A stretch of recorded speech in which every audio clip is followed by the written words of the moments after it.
Assalamualaikum warahmatullahi wabarakatuh. Alhamdulillahirabbil alamin. Nahmaduhu wa nasta'inuhu wa nastaghfiruhu wa natubu ilaihi. Wa na'udzu billahi min syururi anfusina wa sayyiati a'malina. من يهده الله فلا مضل له ومن يضلله فلا هادي له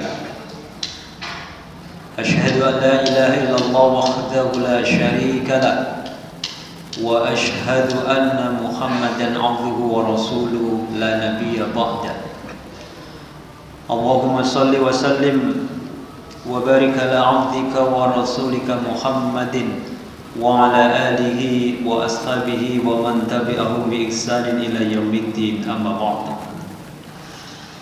فقال الله تبارك وتعالى في كتابه الكريم يا أيها الذين آمنوا اتقوا الله حق تقاته ولا تموتن إلا وأنتم مسلمون. Kaum muslimin, Bapak Ibu sekalian yang dirahmati Allah Subhanahu wa taala. Alhamdulillah, bersyukur kita kepada Allah Subhanahu wa taala yang senantiasa melimpahkan kita berbagai nikmat taufik, hidayah. Dengan nikmat itulah kita masih diberikan oleh Allah kesehatan dan kesempatan, di mana dua nikmat ini sering dilupakan dan kebanyakan orang tertipu untuk menggunakannya. Sehingga kita bersyukur pada kesempatan yang baik ini kita bisa memanfaatkan nikmat Allah yang berupa kesehatan dan kesempatan untuk melaksanakan perintah Allah Subhanahu wa taala, yang diantaranya adalah sholat maghrib berjamaah, dan kita lanjutkan untuk kita saling memperingatkan, saling menasihati. Fadzakir fa inna dzikra tanfa'ul lil mu'minin. Jamaah sekalian yang dimuliakan Allah Subhanahu wa taala, pada kesempatan ini ulun secara pribadi ingin mengingatkan kepada diri pribadi, dan mudah-mudahan juga akan memberikan manfaat bagi kita semua, sembari kita mengingatkan bahwa selama kita menjalani proses kehidupan kita, kita tidak akan pernah aman dari yang namanya cobaan atau ujian dari Allah Subhanahu wa ta'ala. Artinya bahwa cobaan dan ujian itu sudah menjadi sunnatullah yang akan diberikan oleh Allah Subhanahu wa ta'ala kepada hambanya. Hal ini sebagaimana ditegaskan oleh Allah di dalam Quran surah Al-Ankabut ayat 2 dan 3. Akhasiban nasu ayyutraku ayyakulu amanna wahum la yuftanun walaqad fatanna alladhina min qablihim fala ya'lamanna Allaha alladhina sadaqu wala ya'lamanna al-kadhibin. Kata Allah Subhanahu wa ta'ala, akhasiban nasu, apakah manusia itu mengira ayyutraku, bahwasanya dia akan dibiarkan saja, ya, setelah Allah menciptakan hambanya, setelah seorang hamba mengikrarkan keimanan, setelah seorang hamba mengikrarkan keislamannya, apakah mereka akan dibiarkan begitu saja? Tentu tidak, ya. Ayyakulu amanna, dibiarkan untuk mengikrarkan keimanannya, mengucapkan dua kalimat syahadat, lalu setelah itu Allah tidak memberikan cobaan dan ujian, Tidak. Kata Allah Subhanahu wa taala,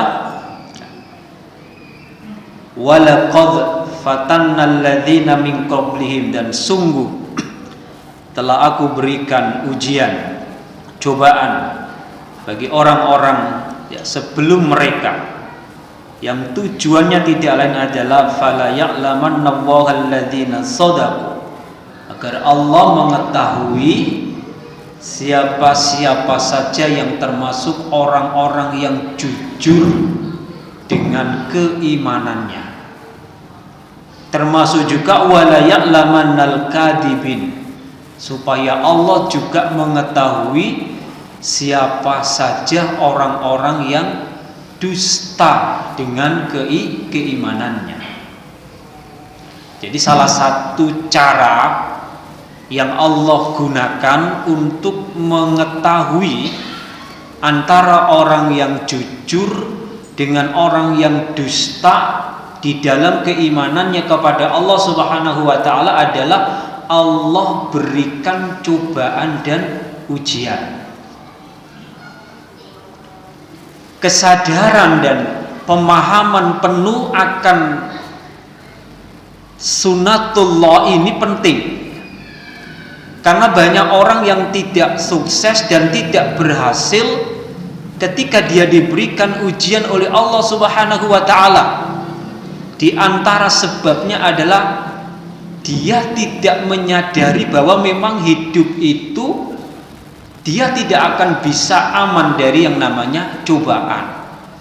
Nah, kalau kita pemahaman ini terus-menerus ada pada diri kita, maka ketika kita dapat cobaan, kita dapat ujian, maka kita akan langsung sadar bahwa ini adalah cobaan bagi kita dari Allah. Apakah kita termasuk orang yang sabar atau orang yang keluh kesah?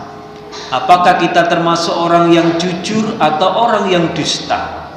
Apakah kita termasuk orang yang istiqomah atau orang yang pelin-pelan, dan lain sebagainya. Lalu Allah Subhanahu wa taala memberikan cobaan dan ujian itu seperti apa? Allah jelaskan di dalam Quran surah Al-Baqarah ayat 155, di antara ujian dan cobaan yang akan diberikan oleh Allah Subhanahu wa taala kepada kita sebagai hambanya adalah walanabluwannakum bisyai'im minal khaufi wal ju'i wa naqsim minal amwali wal anfusi was samarat wa basyiris sabirin. Jadi Allah cobaan yang diberikan oleh Allah pertama bisa berupa apa? Bisyai'im minal khauf, rasa takut. Tetapi yang perlu digarisbawahi di sini, walanabluwannakum bisyai'im minal khauf. Jadi min di sini diartikan sedikit. Bahwa Allah Subhanahu wa taala itu memberikan cobaan itu hanya sedikit saja. Sedikit rasa takut, tidak semuanya. Walju, sedikit rasa lapar. Tidak lalu kita betul-betul menjadi orang yang kelaparan sampai kita nggak bisa makan. Tidak. Wanatsim minal amwal, berkurangnya harta. Allah mencoba, mungkin harta kita hilang, mungkin harta kita apa yang terjadi. Tidak semuanya. Jadi Allah menegaskan minal khaufi wal ju'i wa naqsim minal amwali wal anfusi, hilangnya jiwa atau kematian, wassamarat, buah-buahan, wabasyiris sabirin, dan berilah kabar gembira bagi orang-orang yang sabar. Jadi ini juga harus kita pahami, Pak.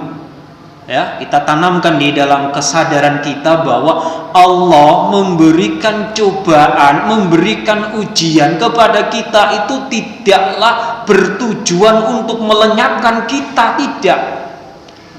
Allah tidaklah bertujuan ketika memberikan ujian itu lalu Allah ingin menghancurkan dan membinasakan kita, tidak.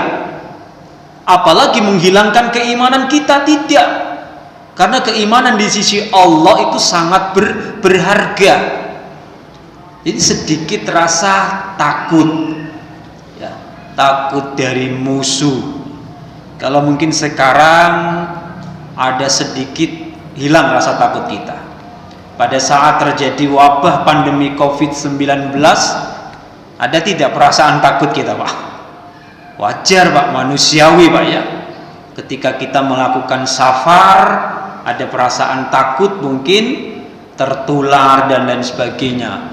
Lalu di situ kita melakukan usaha, ikhtiar, ya. Ikhtiar secara dohir pakai masker dan lain sebagainya. Ikhtiar secara batin kita berdoa kepada Allah. Itu sebuah kewajaran, ada rasa khauf, ada rasa sedikit rasa takut. Tidak lalu kita menjadi orang yang takut terus, tidak. Dikala itu kita menjadi orang yang takut, tapi kita sadar, oh inilah cobaan dan ujian dari Allah. Lalu kita tetap menjadi wabasyiris sabirin, orang yang sabar. Walju', rasa lapar. Kalau di sini saja mungkin jarang, ya, terjadi wabah kelaparan. Kalau di Indonesia hampir semasa hidup ulun secara pribadi belum pernah mendengar terjadinya wabah kelaparan begitu. Ya, kita bersyukur kita masih kalau kita membayangkan kayak di Sri Lanka, ya, terjadi kebangkrutan negaranya gara-gara hutang sekian 600 triliun saja sudah menjadi negara yang bangkrut dan lain sebagainya. Kita bisa melihat bagaimana saat ini kondisi di Ukraina dan di Mesir dan sebagainya. Jadi kita betul-betul bersyukur. Jadi memang cobaan itu ada dua dimensi, ya. Ketika kita dicoba dengan sebuah keburukan, maka itu cobaan bagi kita. Bagi pian yang tidak dicoba, itu juga akan menyadarkan kita, oh ya, bahwa kenikmatan yang kita peroleh ini juga bagian dari cobaan. Itu juga dijelaskan oleh Allah bahwa manusia akan dicoba dengan dua bentuk, baik itu kebaikan ataupun keburukan. Wa naqsi minal amwal, kekurangan harta. Jadi ulun tanya saat ini pian sadar tidak bahwa pian ini sedang menghadapi cobaan kurang harta. Gaji pian tetap, tapi inflasi naik. Secara nggak langsung kita sedang diuji, ya kan? Gaji tetap tidak naik, pendapatan tetap, minyak goreng naik, ya kan? Pertamax naik, gara-gara Pertamax naik, semua bahan kebutuhan ikut naik. Listrik yang mungkin 3000 volt ke atas juga mau naik, dan semuanya serba naik, ya. Mungkin ke pasar yang biasanya 100.000 cukup mendapat sesuatu yang banyak, sekarang sudah nggak seperti biasanya. Itu kalau kita cerna bahwa kita sebenarnya juga sedang diuji oleh Allah. Wa naqsim minal amwal. Kita nggak memikirkan apa sebabnya dan sebagainya. Karena kalau berbicara tentang sebab ketika mendapatkan cobaan, ya kembalinya kepada manusia juga. Salah ngambil kebijakan, terjadilah sebuah inflasi. Salah ngambil kebijakan, terjadilah krisis moneter dan lain sebagainya. Allah sendiri sudah jelaskan dalam Quran surah Ar-Rum ayat 41, dhaharal fasadu fil barri wal bahri bima kasabat aydin nas liyudhiqahum ba'dalladzi amilu la'allahum yarji'un. Ayat ini juga menjelaskan bahwa Allah itu memberikan cobaan, enggak semuanya. Coba, dhaharal fasadu fil barri wal bahr, telah tampak kerusakan baik di darat ataupun di laut, bima kasabat aydin nas, disebabkan karena tangan-tangan manusia. Maksudnya disebabkan manusia karena kemaksiatannya, karena kekufurannya, karena kesyirikannya, yang ketika terjadi kemusyrikan, terjadi kekufuran, terjadi merajalelanya kemaksiatan, lalu Allah datangkan bala, datangkan cobaan, datangkan musibah. Tetapi apa? Liyudhiqahum, supaya mereka itu merasakan sebab dari apa yang telah mereka perbuat. Ba'dol ladhi, coba ba'dol, hanya sebagian saja. Tidak lalu Allah lulu lantakkan berataan. Kalau Allah memberikan cobaan, ujian, musibah secara full, ya sudah Pak, tamat sudah. Kehidupan ini ya tamat. Makanya pernah ulun sampaikan di dalam kesempatan yang lewat ya, bahwa Allah itu ya memiliki sifat kasih sayang. Sampai kepada orang pendosa pun Allah masih punya sifat kasih sayang. Salah satu bentuk kasih sayangnya apa? Allah masih menutupi kesalahannya. Kedua, Allah tidak menyegerakan azabnya. Ketiga, Allah tidak secara vulgar dan langsung memberikan azab, tidak. Tetapi yang diberikan oleh Allah adalah ba'dal ladzi, sebagian aja. Ba'dal ladzi ma'amilu la'allahum yarji'un, agar tujuannya. Nah ini tujuan Allah memberikan bala, memberikan musibah, memberikan ujian, memberikan cobaan, tujuannya adalah la'allahum yarji'un, agar mereka mau bertaubat kepada Allah. Jadi diperingatkan Pak, diperingatkan oleh Allah ya, sebagian dan sedikit saja.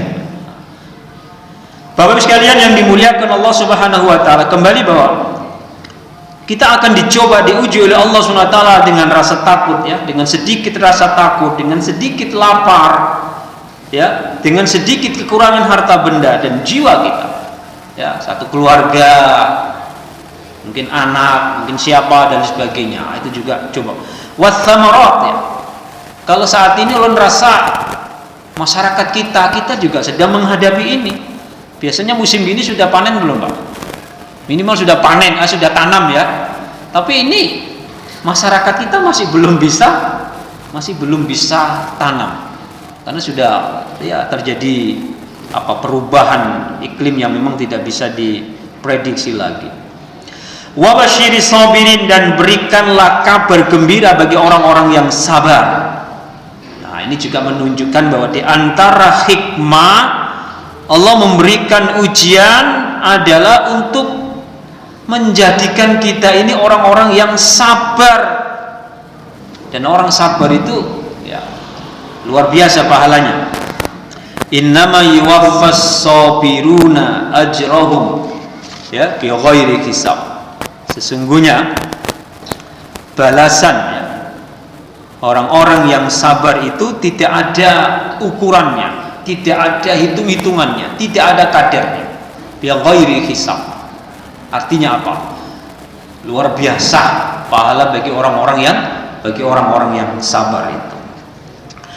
Bapak Ibu sekalian yang dimuliakan Allah Subhanahu wa taala. Jadi hal-hal penting yang ingin kita garis bawahi di sini, bahwa ujian, cobaan yang diberikan oleh Allah itu sesungguhnya hanyalah sedikit ya, sedikit.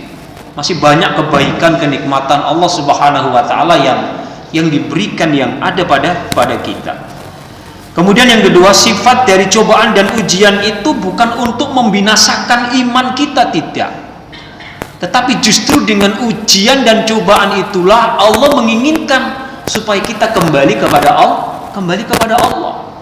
Supaya kita ini membagusi keimanan kita lagi, membenarkan keimanan kita lagi, menguatkan keimanan kita lagi. Jadi bukan tujuan untuk melenyapkan dan membinasakan itu.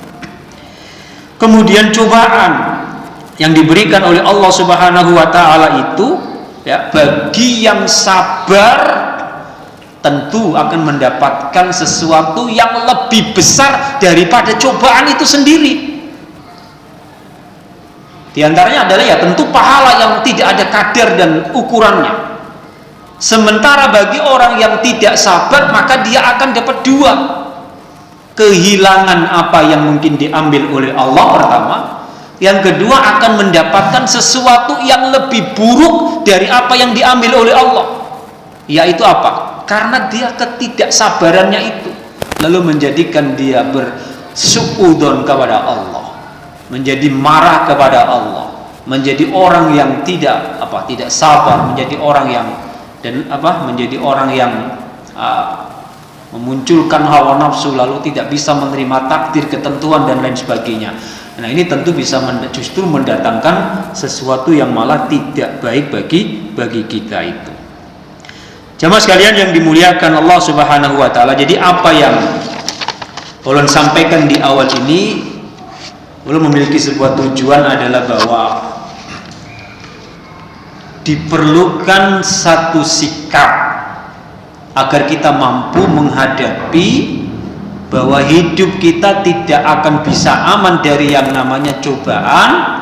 Maka disinilah kita memerlukan sikap yang namanya istiqomah. Jadi istiqomah ini memang mudah diucapkan tapi sangat sulit dikerjakan, sangat sulit dikerjakan.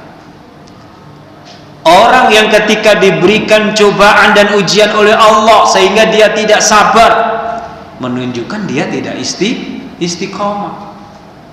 Ketika orang diberikan cobaan dan ujian oleh Allah Subhanahu wa taala, lalu dia tetap di dalam kesabarannya, dia tetap berada di dalam ketaatannya, dia tetap berada di dalam keimanannya, maka itu adalah orang-orang yang istiqomah. Orang-orang yang mampu tetap berdiri tegak di atas ketaatan kepada Allah Subhanahu wa taala. Itulah istiqomah. Ada 4 gambaran ya seseorang yang ketika kita berbicara tentang istiqomah. Pertama, ada orang itu yang di awal dia tidak istiqomah, di akhirnya juga tidak istiqomah. Ini kira-kira orang yang paling merugi dalam kehidupannya. Di awal nggak istiqomah, di akhirnya juga tidak istiqomah, merugi. Ada yang kedua, orang yang awalnya istiqomah tapi di akhir kehidupannya dia tidak istiqomah. Ini juga merugi. Bisa jadi orang yang su'ul khotimah itu. Akhir kehidupan yang tidak baik. Yang ketiga, ada orang yang di awalnya tidak istiqomah tapi di akhir kehidupannya dia istiqomah. Ini masih bagus. Masih bisa ada harapan menjadi orang yang husnul khotimah. Akhir kehidupannya baik ya. Awalnya nggak baik. Dan ini banyak sekali contoh orang-orang yang yang dalam tanda kutip mungkin dulu kehidupannya seperti apa ya, tapi dapat hidayah, berusaha untuk kembali kepada Allah, akhirnya di akhir kehidupannya menjadi orang-orang yang istiqomah. Umar bin Khattab seperti apa ya, Fudail bin Iyad ya, seorang perampok, seorang pembunuh, tapi justru malah menjadi wali-waliullah ya. Nah, itu diantara contoh-contoh banyak sekali bagaimana orang-orang yang dulunya ya. Jadi makanya kita nggak bisa menjudge seseorang itu ya. Ketika melihat orang ada yang ya mungkin melakukan kemaksiatan, keburukan dan lain sebagainya, lalu kita judge saya yakin pasti dia masuk neraka. Wah, tidak seperti itu. Ya, proses kehidupan manusia yang umurnya berkisar antara 6 sampai 70 kalau menurut hitung-hitungan duniawi, masa itu tuh masa yang lama. Cuma kalau dibandingkan dengan kehidupan di alam barzakh, apalagi dibandingkan dengan kehidupan alam akhirat, ya jelas tidak ada bandingannya. Tapi kehidupan 60 sampai 70 tahun itu ukuran waktu dalam kehidupan dunia kita lama, Pak. Merasa lama gitu. Ya, nggak gampang-gampang kita menjalani kehidupan yang dalam proses sepanjang umur kita dan kita mampu menjaga istiqomah, masya Allah. Ini sebuah hidayah yang luar biasa. Makanya orang yang keempat adalah Orang yang di awal hidupnya istiqomah, di akhir kehidupannya juga istiqomah. Ini orang-orang yang hebat, orang-orang yang mulia, ya, orang-orang yang hebat, orang-orang yang mulia. Ya, inilah yang perlu kita perhatikan, perlu kita upayakan, perlu kita jaga, ya. Dan memang untuk menjadi orang yang istiqomah, jadi sudah ulun katakan, tidaklah mudah seperti bagaimana kita mengucapkan, karena memang ada sebab-sebab yang menjadikan seseorang itu sangat sulit untuk menjadi orang yang mustaqim atau orang yang istiqomah. Salah satunya apa? Ya ini tadi, orang hidup itu akan dicoba, ya, orang hidup akan diberikan cobaan.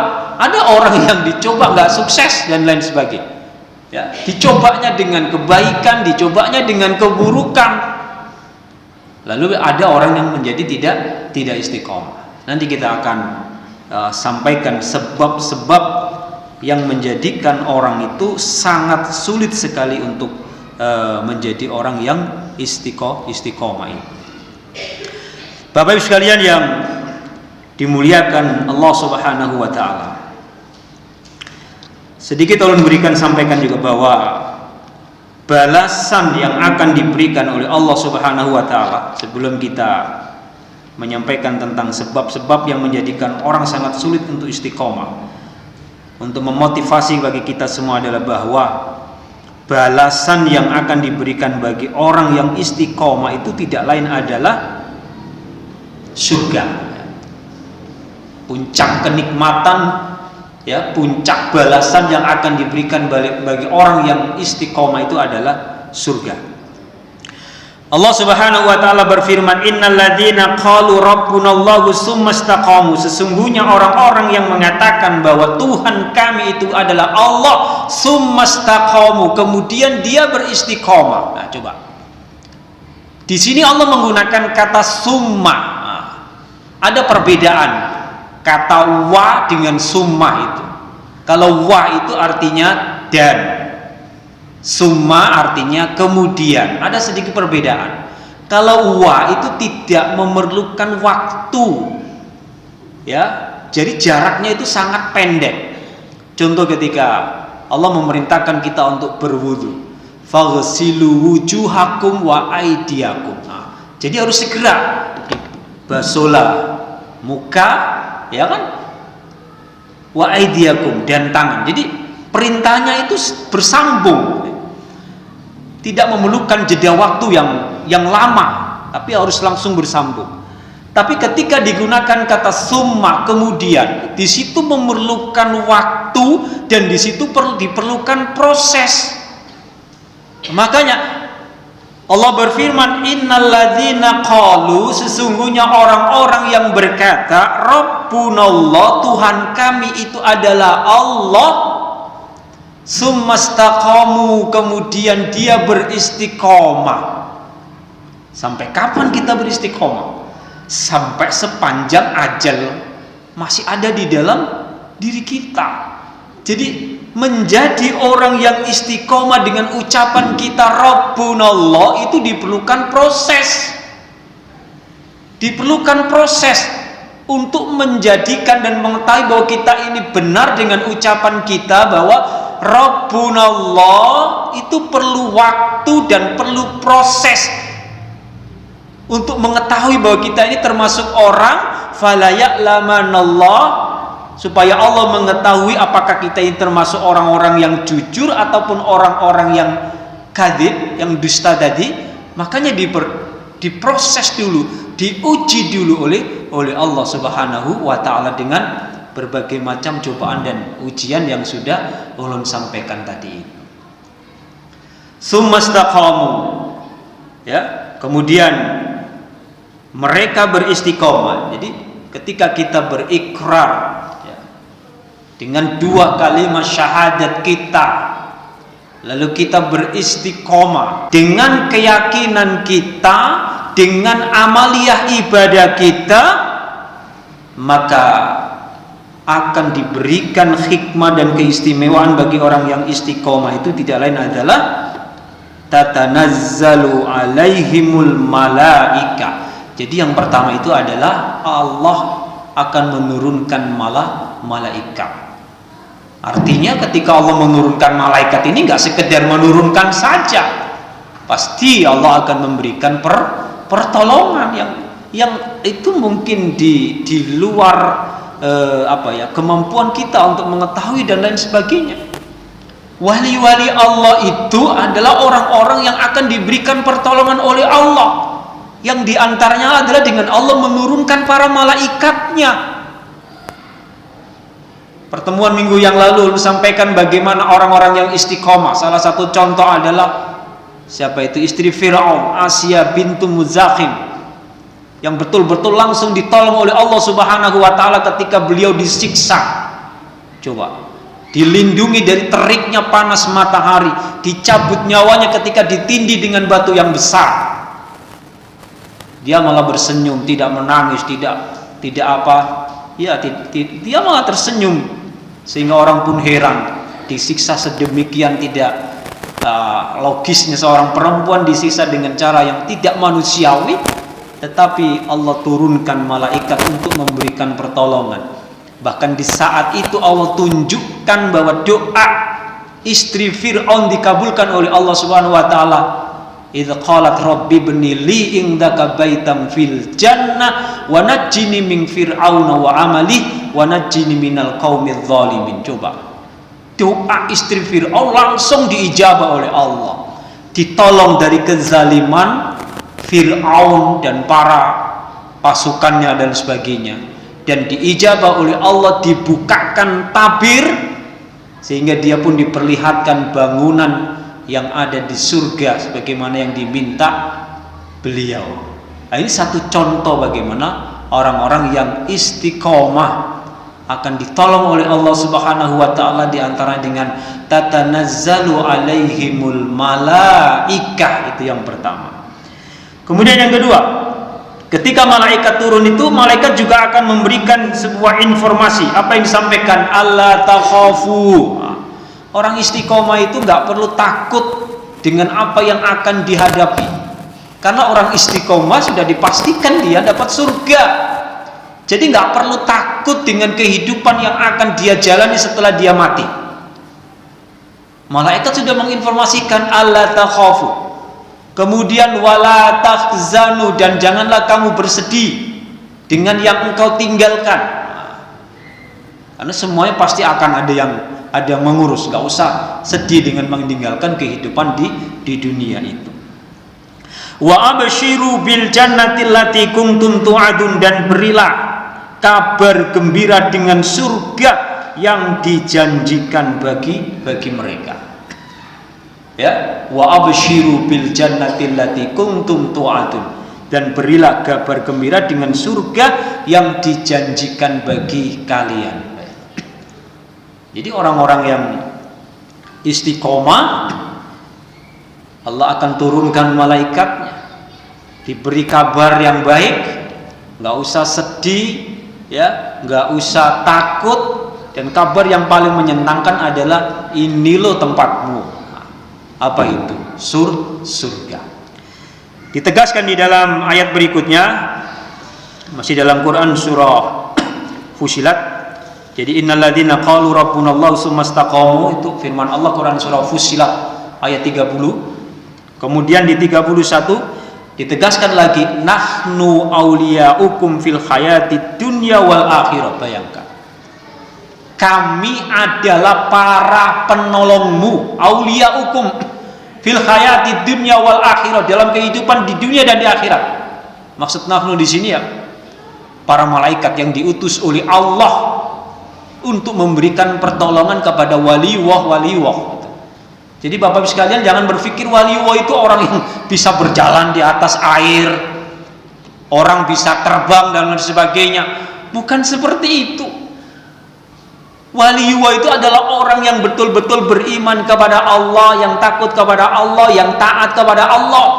Pian berataan semuanya ini bisa menjadi waliullah, menjadi kekasih Allah.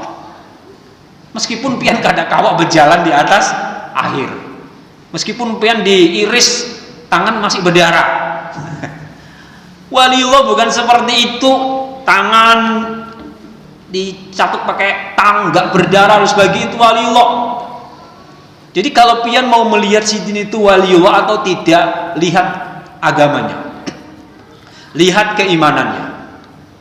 Kalau sidin memang bisa berjalan di atas air, seharinya sidin gak ada pernah sholat, bukan waliullah itu walius syaitan.